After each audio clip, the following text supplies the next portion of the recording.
have the I'll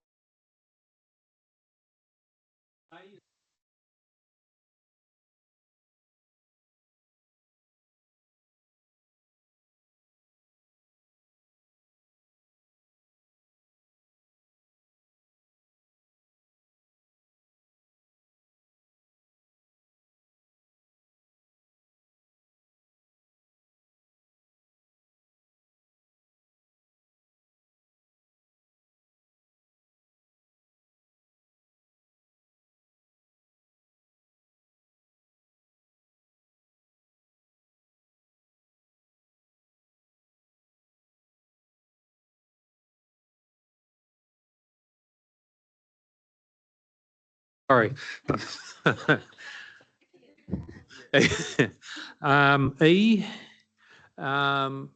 notes the addition to the other actions identified, that in addition to the other actions identified, staff will work with Waikato District Council to explore the low-cost options for additional stations, which we've talked about in the meeting.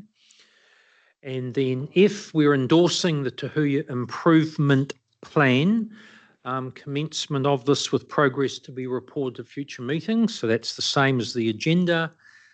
Then G, request staff to engage with the Auckland Timetable Committee regarding Te HUIA stopping at stations to allow pickup of Auckland passengers. So we've taken out defining what the station is and leaving staff to have that conversation, and then obviously we'll report back in due course.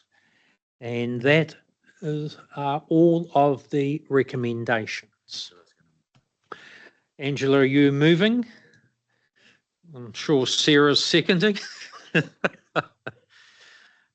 I'll ask this, but any further discussion? Okay, I shall put all of those recommendations. All those in favour say aye. Aye. Against, carried. And just acknowledging significant report and review and recommendation. So thanks everyone. I've allowed the conversation to go on because I think of the significance and interest in terms of Te HUIA. The quid pro quo of that though, people, is that we have 20 minutes left for the last three remaining options.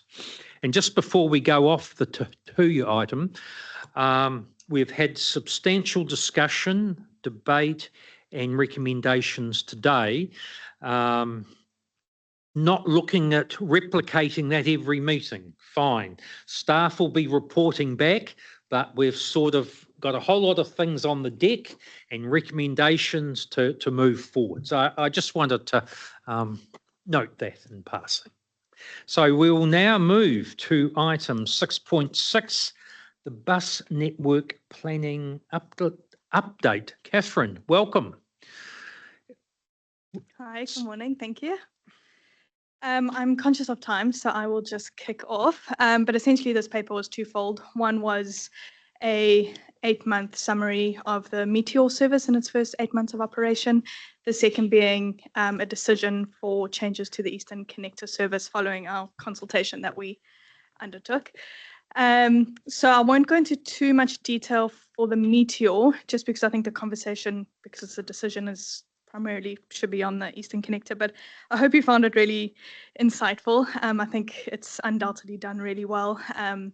Of particular interest to me was the change in patronage growth to a lesser or better extent, I guess, to some of the local coverage services, I guess, around the Meteor. So I'll leave that for now. I'm not going to go into too much detail. But regarding the Eastern Connector, so as you all know, we went out with a recommendation and endorsement to consult on making changes only to the Matamata leg of the Eastern Connector service, which is a trial under Waka Kotai's low-cost, low-risk program. And essentially, that was just Matamata currently receives 3 return trips a day, and that was to cut out the midday service that was not doing very well and reduce the 3 peak vehicles for the service down to 2. and then leave Matamata with a morning and a retained evening service. Consultation ran from the 10th to the 30th of June. We had about 142, I believe, respondents, a decent amount from Matamata, but also Morrinsville and some of the surrounding areas. Consultation was both a print ad in the paper, but also geo-targeting of ads online, which was where we received most of the input from. And yeah, the results were quite interesting and a bit paradoxical, I guess, if that's a word. Overall, if you look at the figures as to for what they are, 53% supported removing the midday service from Matamata, with 42% saying that we should retain it. But delving into those details and seeing where those respondents were coming from, as well as the open-ended feedback we received, it became a bit more complicated than just looking at that as a yes or no answer. So essentially, there were three ways forward from that: either to proceed with the proposed timetable changes, but noting that the Matamata community itself did not feel that the proposed timetable would really address their needs. But going with the majority, that's one option. Second option is not to do anything and just leave it as it currently was. And the third option is to consider alternative changes to the timetable overall to better meet the needs of the community. So we've done a bit more exploring into what that could look like. And the recommendation now, you would have seen in attachment 1, is to implement option B of option 3, which is to make an overall change to the Eastern Connector service. This retains that midday service to Matamata, so they'll still receive 3 midday trips, but essentially they will have an earlier midday inbound trip into Hamilton, which suits peak morning travel. And it brings in their evening bus. There were a lot of comments about the fact that the evening one was too late anyway, and arriving back home at night isn't ideal. So it brings that 5:30 bus, I think it was, up till 4:15, which provides the additional benefit of adding an extra peak bus onto the Eastern Connector as a general service. It also benefits Te Aroa's community because they now have also a peak day extension to their community there. So that doesn't cost anything additional. We are saving $1,000 by doing that, but obviously not as much as we were consulting on. So happy to take questions on that recommendation to proceed with that timetable change. Okay, thanks, Catherine. Mayor Adrian. My turn. Just a question, how long is this trial going for? Is there an end date for the trial? For the Matamata extension, we don't know yet. We're still waiting for official feedback, I guess, and commitment from NZTA for their local share. But initial indications are that at some point, however long, if we do have continued funding, we would need to be at the end of this funding, whether it's 2 or 3 years, whatever it may be, we would need to make a decision as to whether to discontinue the service or to absorb it into the continuous program. And so I guess our point of view is that we want to make sure we want to try and get it to work for its last remaining years of funding, however long that may be, to really support an application either way. Yeah, it's good to know, because I guess the thing is that once the service starts, people think it's going to be continuing, and no harm in shifting it. It'll be interesting to see what the changes in patronage will be from the last bus to that 4:15. Mm-hmm. I'm conscious of it becoming a school bus run. That was never the intention, as I understood it, that this Matamata service would become a school bus run. And I'm consistent to that because my council, when we supported it to vote for it, it was to support people going to university and tech. And so that's where I'm interested to understand how many university and tech students actually use it and what stops them from using it. Because let's face it, most kids want to leave home. So, but it was just, that was one of the things, just as my feedback. Also, I note that you, and I think I might have mentioned it before, you advertised in the Chronicle, which now there's a Waikato paper. I would recommend in future that I recommend that you go to our local independent papers because they have a far greater readership than the local one. Actually, to the point now where that new Waikato paper, I haven't seen it yet on our rural delivery. So I I've actually picked it up in the supermarket. So just be really mindful of where you're placing your ads because the reach is limited in the rural areas now. Other than that, yeah, no, that's good to understand. And yeah, we're going to be really interested to see what the patronage, how that changes. And it might work better for people because of that late bus run just being too late. Okay. Any other questions or comments? Don't appear to be any. So on page 113, we have the recommendations to receive the report and to endorse the proposed changes as recommended. If I can have mover and seconder for that, please. Okay, Mayor Adrian. Liz seconding that. There's no further discussion. I'll put those recommendations. All those in favour say aye. Against, carried. Thanks, Catherine.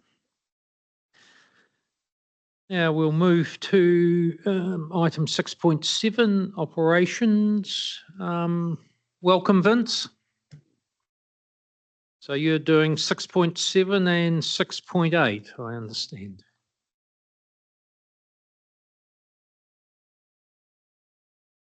Yep.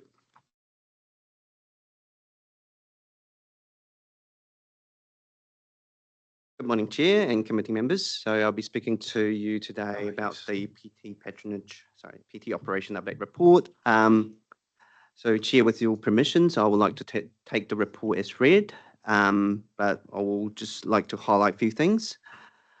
So overall, there has been very strong performance to our bus and rail service over Q2 this year.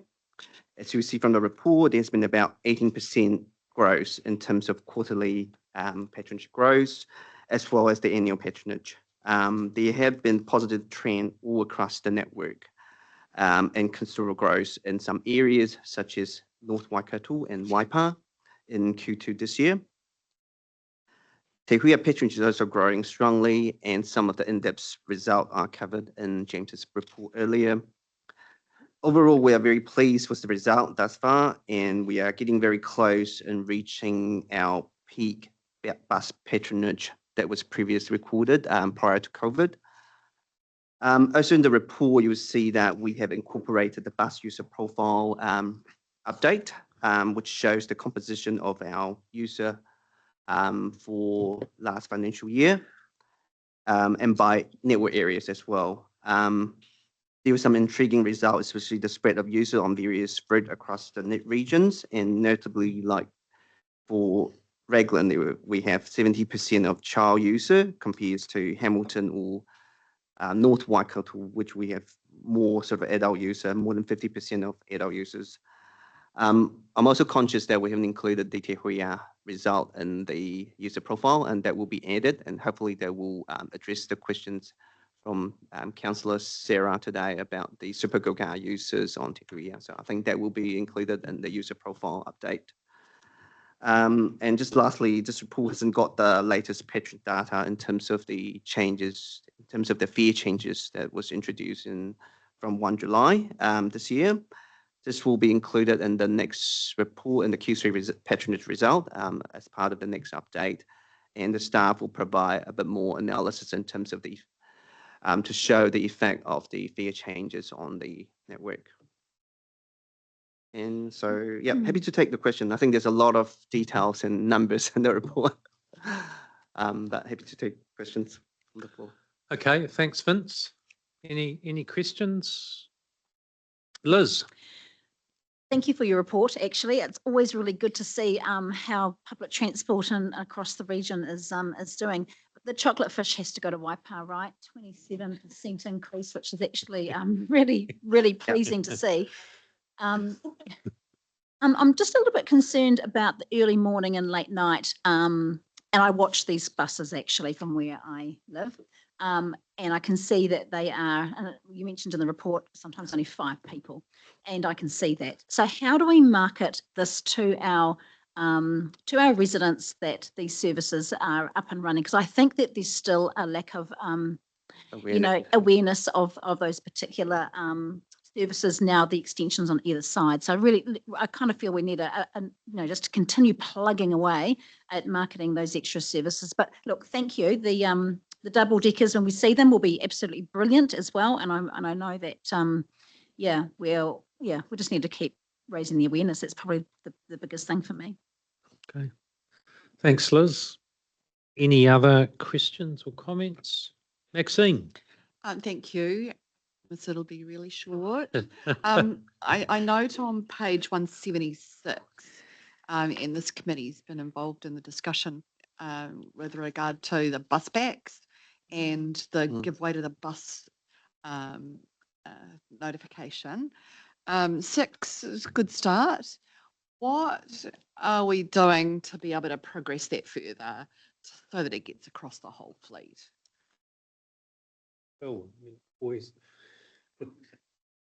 So this, your request to us previously has been, you need something on the back of every bus. You also want us to tender the advertising contract for the back of the bus, and those two things impact on each other. So what we've been looking to do here is find a way of introducing a system so that when there is no advert on the bus, it automatically reverts to this every single time. So that's kind of what this is saying. The wider work on the procurement is underway, and that will add another piece to this as well. So this is an update almost. That's clear. And the time frame to that is? I've got staff away at the moment, Right. but we're in the drafting stage for those documents to go out to market, I believe. Yeah, so just on that, I think we are expected to go out to the market at the last quarter of this year in terms of the procurement. The tender will go out towards the end of this year. Jennifer? Thank you. There's a whole lot of really good news in this report. So really good to see. But it's the reliability that I'm always underwhelmed by. We know it's so important. Frequency and reliability equals great patronage. And I just wonder, is it perhaps this committee or is it the regional councillors themselves, Phil, where we do a bit of a workshop or deep dive into understanding our measure, because I know there's lots of measures for reliability, and the opportunities to rediscuss probably. But I don't know if in this training we've discussed that very much. I think we might have last training. But there's knowledge in that space of how we improve that, and obviously. I think there would be value in that, Yeah. because we have a whole load of long-term plan financial performance measures around that as well. Yes. I'm the one who has the That's right. red on the report every quarter. So I'm very keen to do that. Yeah, so maybe Whether think it's- about whether it's here or there or both, Or both. because yes. we probably need the upskilling at regional as well. Thank you. Thank you. No further questions or comments. Take members to page 174 and what's on the screen to receive the report. Liz is moving that. The seconder for that is Sarah. Nothing further. I'll put that. All those in favour? Against? Carried. Right, we come to the last item on the agenda, item 6.8, and welcome back, Catherine. The update on school travel. Yes, hi, thank you. This is possibly less of an update than everyone was expecting. I know that we did indicate at the last subcommittee that we would be coming today with an in-depth analysis of school travel demand, but it was decided that it would be best for the PT Pathways project to really dig into that as part of their work, both to keep the analysis consistent and also to ensure that the recommendations from PT Pathways and the staging of sequencing incorporates school travel demand and growth. So I would recommend just holding on for that in the next paper.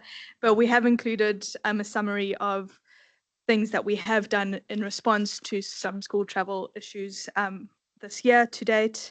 Obviously, we're always a bit at risk of being a bit ad hoc and reactionary with these things sometimes. So hopefully PT Pathways can assist with that going forward. But that is the brief update. Good.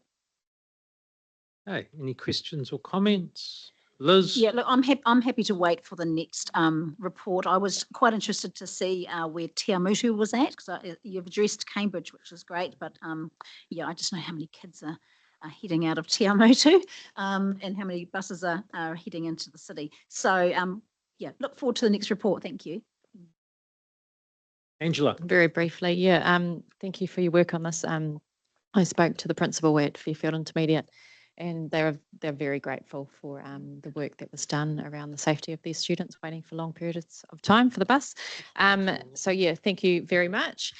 Just wondering as well, within that work, if we could, I know that a lot of high schools within Hamilton on random days of the week start later, some of them, and other random days finish earlier. Wondering if we could include that in the scope, if possible. Just with school assist, I know Boys High, a lot of them are running because the buses don't actually, on the day that they finish early, the buses aren't waiting. So they're all running around the corner to outside the retirement village to catch the orbiter. So, and they've only got 3 or 4 minutes to get there. So, and then a lot of them waiting around. So yeah, just wondering if we could work in with high schools around their random starts and finishes. Thanks. Hey, Sarah. I just wanted to say thank you because this is the issue I've raised as well. And so thank you very much, and great to see the work that's happened in Fairfield in particular. You're Adrian. Yeah, I agree, especially for the city. Your bus times are critical. I guess one of the challenges is around us responding to school opening and closing is an interesting one, isn't it? Because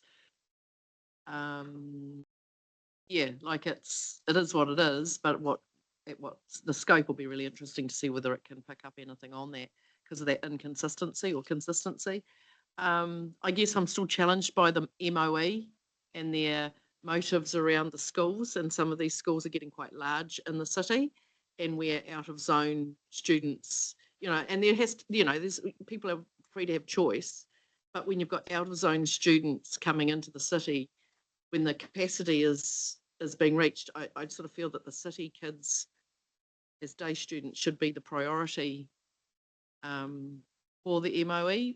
With a growing city, I really struggle with how you cater for an increased like buses from Te Awamutu, Morrinsville, Matamata, Cambridge, when there's already schools in those. And, like you've got to give people choice. I get that. But is it at the ratepayers' cost or is it at the parents' cost? So I just really want to highlight that around that scope, if I could, please.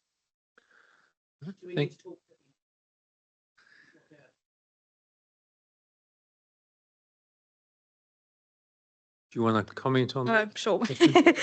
So we have, I know the PT Pathways work has had initial conversations with MOE just to try and gauge, particularly with the growth style areas, to see where some schools may be coming on board in terms of the future planning. The relationship with MOE, we are doing work separately outside of that work, setting up a memorandum of understanding between ourselves and how we can work better together going forward. So it is a bit of a grey area, and I don't really think that the PT Pathway scope, for example, will answer all those questions, and it's probably best dealt with separately, which Phil and I are working with MOE to do that anyway. Yes. It's really. Yeah. Yeah. Yes. Okay, there's nothing further. There's a recommendation to receive. Thanks, Mayor Adrian, seconded by Angela. There's nothing further. I'll put that. All those in favour? Against? Carried. Thank you. And I'd just like to, we won't see you at the next meeting, I understand, Catherine. Hopefully not. So, so best wishes and thanks for the work, and not too sure when we will see you back here, but See you may it go well. Yes, thank you. Appreciate it. So that completes at 12 noon our agenda. So thank you everyone for the input and the questions and discussion, and where we've ended up in that raft of resolutions and reports that we've considered.